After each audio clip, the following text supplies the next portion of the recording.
Bwana hii hapa ndo ile mwanakulitafuta mwanakulipata. Huyu bidada lilitafuta na akalipata kwa viwango. Aliandika barua kwa mchumba wake kwamba bwana yeye anaondoka anamwacha, na yeye akaenda kwenye chumba cha siri akajificha.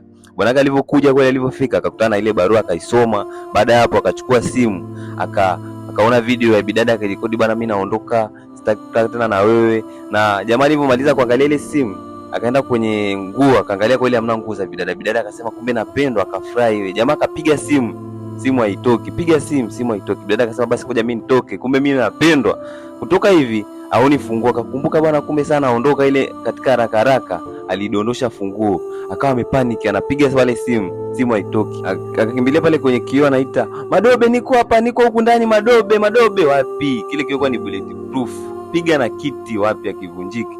Akawa analia pale, aelewa atafanya nini, maana kile chumba ni chumba cha siri sana, na alikuwa amekijua kama jana yake mama yake mwenye nyumba alimuonyesha kile chumba, kwa hata bwana yake kwa juu chochote kuhusiana na kile chumba. Akawa amekaa kula anatafuta kitu cha kula, bahati nzuri akawa amepata chakula pale, akajaribu kionja kichungu, maana kishaharibika tema kule. Akasema ngoja nitafute maji, kufungua kwenye bomba la maji ni machafu, ila sasa kwa kio aliyokuwa nayo hana namna, kabidi kunywa hivyo hivyo. Kakaa kule kama siku kadhaa na kile chakula akawa amekila. Sasa hiyo Madobe yuko kwa huzuni, anaangalia tu ile video pale, anashindwa cha kufanya. Akasema basi kama ameshaamua kuondoka, kama ameleta mwanamke mwingine, yule bidada huko ndani anaona kabisa, anaona chochote kinachoendelea. Akawa anaangalia pale mpaka kapeana utamu uroda, anaangalia analia kwa uchungu vibaya mno, kama amejuta kwa nini nilifanya huu mchezo mimi. Kesho yake yule mwanamke mwingine kama amechukua mswaki yake, yeye anaswakia.